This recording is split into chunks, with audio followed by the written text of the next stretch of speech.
we ready to begin? Good morning! My name is Misty. Come on, Ike, it's time. We would be honored if you would join us. The greatest adventure of all time. We just become best friends. Yep. Come on, let's get in character. What are you waiting for, huh? Oh, come on! It's Food Friday, and you know what that means. Sometimes it's rice and sometimes it's beans. Jazz hands. We got to get a better jingle for Food Friday. I don't know. I think that one's pretty great. Good morning, Misty. Good morning, Ike. Let's try it again. Okay. It's Food Fridays, and you know what that means. Sometimes it's rice and sometimes it's beans. It has never once been rice Or beans. or beans. No. We Not did do at all. sushi, though. That sometimes has We rice did, in and it. we did tacos, which sometimes have beans on them. Yeah, that's true. Black beans. So sometimes Pinto beans. sometimes it is rice. And sometimes it's beans. You know what that means. Oh, let's float on down the river of this episode. I am excited and ready because this is one of my favorite things in the world. Yeah, beer, No. Brutes, No. float, Yep. root beer floats. Yeah! Okay. I don't have them often. It's a special treat to myself when I do. Is today National Root Beer Day? Just landed on a Food Friday? It did. Yes. August 6th. Yep. Today's news, August 6th, 2021. Basically, the root beer float was invented today. This was the day that the man went, I'm going to mix these two things together and see what kind of amazing concoction comes out of it. Whoa. So do you want me to tell you a little bit about the guy? I would love to learn about the guy because I'm reading some interesting things about about root beers. Frank J. Wisner, Okay. owner of Colorado's Cripple Creek Brewing, created the root beer float. The once-in-a-lifetime idea was born when Wisner noticed that the snowy peaks on Colorado's Cow Mountain looked like ice cream floating in soda. The very next day, he combined root beer and vanilla ice cream, creating what he called the Black Cow. Of course, nowadays it's known as root beer float. I'm going to call it a Black Cow from here on out. Man, I'm going to go make me a Black Cow. I got some great root beer facts coming up, but I want to go a little deeper into history first. Okay. I like it. It was also called Brown Cow. Yeah. Black Cow and Brown Cow. Both Benjamin Franklin and George Washington were fans of small beer, the precursor to root beer. Small beer. Yeah. Tell me about small beer. I don't know anything about small beer. Okay. But what I do know is that root beer is almost exclusively a North American drink. Yes. You cannot find it anywhere else. Yeah. I have tried. In 1960, saffrol, the oily liquid extracted from the root bark of sassafras plants, and a key root beer ingredient, was banned by the U.S. Food and Drug Administration as a likely carcinogen. Don't worry, saffrol is no longer in root beer marketed in the United States. Yeah, no, it's just made out of sugar and stuff. Yeah. I have a friend that just started a root beer company. You do? I do, John Phillips. John Phillips, what's his root beer company called? Parlor. That's a good name for a root beer. His marketing is wonderful, and I love it. And if you guys are looking for root beer or want to know more about it, look up Parlor Root Beer. Today's episode of Misty and Ike is brought to you by Parlor Root Root Beer. Beer. It's not, but we sure wish it was. I'm very excited to try it. Me too. I cannot wait. I have been known, like when we're traveling through the U.S., sometimes I will go and have our runners buy like local root beer at breweries so that I can try one after the show's over on the bus. Yeah. Because I don't drink a lot when I'm working. So I have root beer, and I like to get them to get me like a local different kind everywhere. So I'm kind of a connoisseur, some would say. What was the name of that guy that you were talking about earlier? I don't want to say that. Wisner? Okay, I got a guy named Charles E. Hires. Well, what is this? Battle of the Who Made Root Beers? Yeah. All right, I'm in. Give me what you got. Let's call this episode Root Beer Floats versus Root Beer Floats. Or Floats versus Root Beer. Charles E. Hires. That was actually really funny. What is this? I like that a lot. Charles E. Hires was the first person to produce and market root beer throughout the United States. Hires initially marketed his beverage as root tea. That's a bad name. When did that happen? I don't know. These are bullet points. Very like defensive about this. These bullet points happened after the note about 1960. But then there's a note about... well, this guy did this in 1893. Oh, well, this Frank Wisner. Allow me to retort. Oh, By okay. 1876, Hires had changed the name of his beverage to Hires Root Beer, and he presented the drink at the Philadelphia Centennial Expedition, celebrating America's 100th birthday. The Philadelphia Expedition also included Alexander Graham Bell's telephone, Heinz ketchup, and the Remington typewriter. Gosh, that was a whole lot of cool stuff that happened there. Yeah. I mean, I don't know where my life would be without Heinz ketchup. Or Remington typewriters. I don't think I've ever used one. But what else? Oh, the phone. Was that the other thing? Yeah, just a little. Oh, yeah. I'll text you about it later. Okay, cool. In 1895, the Women's Christian Temperance Union called for a nationwide bar of Hires Root Beer on suspicion that the soda contained alcohol. Their Booze. The original Tipper Gores. Oh my gosh. Their ban lasted for 3 years. That's terrible. Yeah, Charles E. Hires, who did not drink alcohol, had an independent lab test his root beer's alcohol content. The results presented in 1898 found that Hires root beer had the same alcohol content as half a loaf of bread. I love that because, bread has yeast in it, so that creates alcohol. Ah, yes, of course. Yeah. Yes, I've been getting drunk off the soft stuff for a long time. Me and that Wonder Bread, we just go for it. Sometimes I just go on a bender and eat the whole loaf. Dude, I took a shot of sourdough last night. Wow. So gross. A&W is the #1 selling brand of root beer in America. That's sad because it's very subpar. A&W is the #1 selling brand of root beer in America. That's very subpar. It's fucking Groundhog's Day in the air. We get wonky on Fridays. Another little known fact, A&W is the #1 selling brand of root beer in America. Well, that's sad because it's very subpar. And it's also a fact you wouldn't say 3 times if this episode really was brought to you by Parlor Root Beer. Exactly. Which it is. We go for our boutique root beers. Thank you. Do you know what the A&W stands for? Awesome and Wisner, the other guy that made Bud. Wise. Ner. The A and the W in A&W stands for Allen and Wright. Well, okay. Roy- Alan Wright. Well, Roy Allen, which is almost like my mom's name, It does. purchased the root beer formula for A&W root beer from an Arizona pharmacist. The first batch was made in June of 1919. Now, that begs a few questions. If we're messing around with the first... Root beer has a very confusing history. It's got a storied history. Storied history. If we're messing around with root beer in 1876 with Hires, Yeah. how does a pharmacist in Arizona just sell you a formula? Well, because all root beers taste different, and that means that they all have different formulas. Okay. Like, I don't think that there's any one way that root beer has to be made. I wish, man, I should have thought about this, and I should have called John, and we could have had him as a call-in, and he could have explained these things to us. We should have him. You know call what? in. I'm going to tag him in this episode, though, and then he can answer these questions for us in the comments afterwards, because he's the root beer knower of all the things now. Okay. But yeah, I think that like there's so many different recipes, and I mean you can taste one root beer and it's dramatically different than Yeah. another root beer. Yeah. So I think that guy just had a really good recipe and they bought it and went, cool, we're gonna Yeah. market this and sell it. Well, Roy Allen's root beer was not known as A&W until actually the first batch of A&W was made in 1919.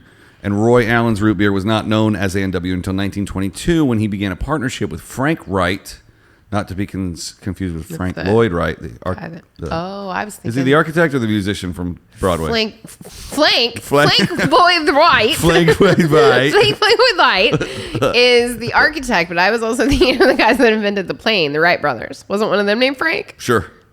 So many Frank Wrights. Speaking of Franks, let's just shout out Frank Boren for the hell of it.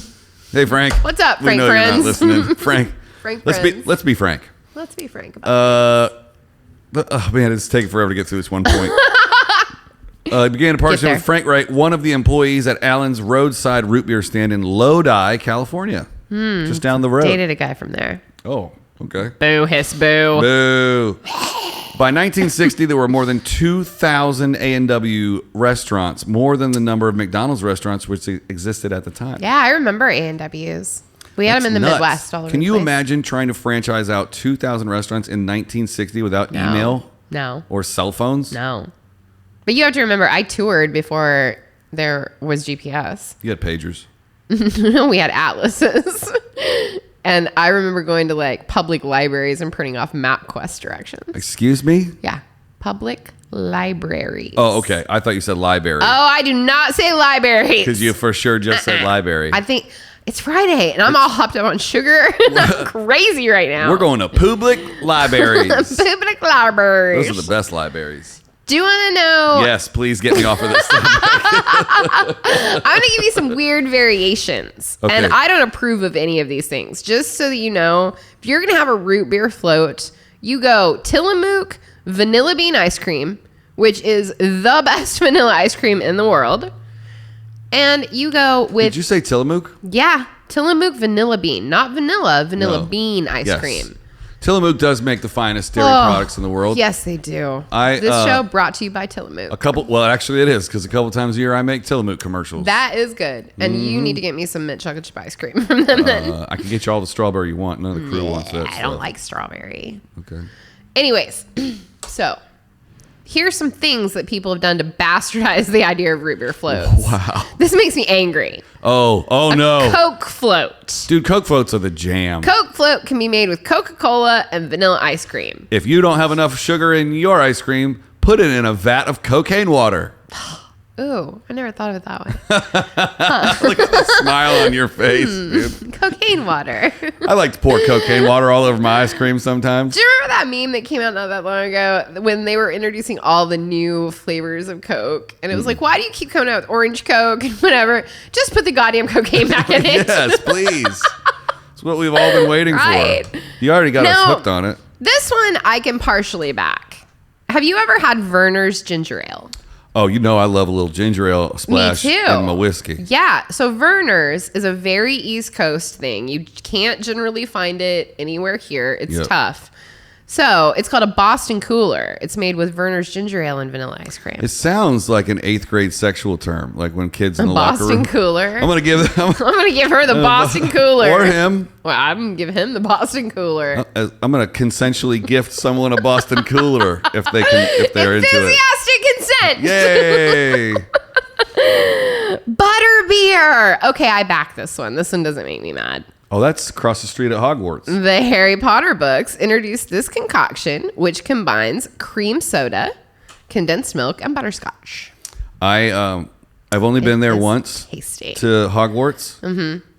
Me too, one time. It was before it opened when I was filming the commercial for the opening, and we had a scene where all the children had Had the butterbeer. So I tried it, and I almost instantly threw up. It was just basically liquefied sugar. Yeah, it's great. Oh, this Super one into right it. here. Oh my god, sugar fiend. Okay, this is a thing from my childhood that I have not thought about until I just saw this. Oh my goodness. A green giant. Yes. 7-Up or Sprite and lime sherbet. Oh my god. So good. I'm having a freaking flashback right now. I had not thought about that in like 40 years since am I had one of these things. Going to get sherbet and Sprite on the way home. Ridiculous how Oh. good they are. Dude, sherbet alone is underrated. So delicious. I mean, if you don't know about sherbet, go get you some. Rainbow sherbet, Today's lime episode of sherbet, Misty orange and Ike. sherbet, raspberry sherbet. No, They're all the, delicious. the rainbow one. The where you rainbow go, one that has all of them. Get out of here. This is fucking gross. I would This take next sherbet one. over gelato. Oh, me too, any day. Oh, unless I'm actually in Italy, and then I go pistachio gelato all the way. Here's what I don't understand. At all the very fanciest casino hotels Yeah. in Vegas, which is the only place I ever go because that's where I like, Yeah. they all have gelato places. They do. Every single one of them. Yeah. Can't we just get a freaking ice cream scoop somewhere? Isn't there a Ben and Jerry's inside the MGM? Moving on. Okay, the next one is called the Purple Cow, and this is gross. This is a whole list of things that could This mean is two things. Gross. Purple grape soda and vanilla ice cream. I do not approve this message. No, thank you. Sherbet cooler, which is the same thing basically. Yeah. Orange float or an orange Oh, whip. yeah, dude. Orange drink and vanilla ice cream, otherwise known as a creamsicle. Yeah. Also. Oh, 100%. Yeah. All right. So that's my list of things that they made after the vanilla float. Okay. So before we wrap it up, Okay. what's your favorite memory of having a float? Like, when I say float, what is the first thing you think of? Float memories. I definitely think of root beer floats. But like, where was it? Oh. Who were you with? What city were you in? Well, actually, when I lived in Seattle, my friend Kim came to visit me. What's up, Kim? What's up, Kim? Roll up in those mutually exclusive DMs. Kim's going to come back out here for my birthday party. Oh, I'll see you. I'll see you later, Kim. Yeah. What's up, Kim? One night Do I know when... Kim? I don't think you've met Kim. All right. Just kidding, Kim. Every time. Every time. All right. This one. My friends. But you got to get in the Misty and Ike DMs so they're supervised. Yeah, so that I can make sure that Isaac is not doing anything I do not approve of. I'm just saying, it's 2121. I ain't trying to get canceled. It's true. Don't slide in my You're- personal DMs. You're, They are actually, you're pretty good I've about said that these on like things. 8 episodes now. I think they get it. You're pretty good about these things. Yeah. So Kim and I decided that we were going to make alcoholic root beer floats. Ooh. Like a regular root beer float at an AA meeting or like... or a root beer float. That took me so by surprise. I was just not ready for that. You're just like, hey, my name I is was just Misty. like, I made root beer floats I make for root beer everybody. floats. I'm addicted to root beer floats. No, Sorry. like you made them for everybody. Yeah, in the AA. no, I know. Yeah. No. Because just like how they have come out with spiked everything. Oh, yeah. There's spiked root beer. Yeah. So we got a couple different kinds of spiked root beer, and we tried. We had like a taste test on them, and we ended up getting shit faced And of super jacked on sugar. alcoholic root beer floats. It Wow. reminded me. I remember waking up in the middle of the night having the heart palpitations, like when I used to drink Red Bull and vodka. Yeah. Where you wake up thinking you're having a heart attack, and you're drunk, and you're already hungover. Yeah. Yeah, it was very similar to that. So I remember still living with my mom and dad. I must have been in high school, but I would be like, "Mom, can I make a root beer float?" And she'd be like, "Yeah, just one." And she would assume that I would just grab like a coffee mug or something. But we had this. No, you put them in the. Yeah. Yeah. Yeah. I grabbed a pitcher. I was going like beer stein or like, tumbler glass. And I scooped half of the ice cream into the pitcher, and then I flooded it with a 2 liter of. Well, I did a refrigerator suicide. Right. Whatever's in there. Right. And then I got myself sick from Yeah. eating a half a. Because it's so thing. much sugar. Yeah.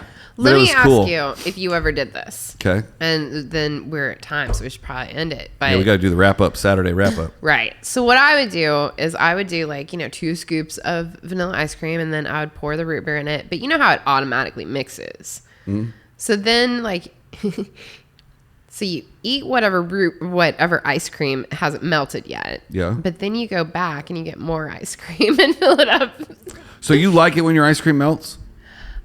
A little. I would Yeah. put the root beer in the freezer for 30 minutes and get it to the slushy consistency so the ice cream didn't melt right away. So you could have some consistent ice cream slushes. I will tell you, I don't feel good about that, but I would be willing to try it. All right. Let's go try it. I am not going to shoot it down instantaneously. You We're gonna might go be get- onto something. We're going to go get all jacked up on sugar and cocaine water. Cocaine water. Diet. Gosh. Does diet cocaine water have just less cocaine in it? Well, they don't make it with cocaine anymore. So I think it has less shush your little mouth. Shush. What I don't know won't hurt me. I think that it has less sugar in it. Or it has like Saccharin. aspartame or whatever it's Whatever's in called. Diet Coke is killing you, people. Stop drinking It's it. fucking gross. But I'm going to present the Mikeys with a challenge. Okay. I bet you guys can't go 30 days without a Coca-Cola or a carbonated beverage. The water Well, challenge. does that count with sparkling water, even though it doesn't have anything in it? Okay, not carbonated. Let's go Soda. A regular soda. Soda. Soda or cola. I go 30 days all the time Me without too. it. So I mean, I drink like a soda maybe once or twice a year. it's the Mikeys challenge. 4 weeks from now, only water. No, I take that back. That's silly. Juice, coffee. I'm like, Only water. no. This is a full nope. Terrible. No to math. Do you no to know water. who I am without coffee? Yeah, You don't like it. I don't. So let's not do that. All right. Well, we'll see you tomorrow for the weekly wrap up episode yeah. where we just recapped everything we just talked about this week. So many things to learn. All right, guys, grab yourself a root beer float and we'll see you tomorrow. Oh yeah, Parlor root beer. Check it out. Parlor root beer. .com.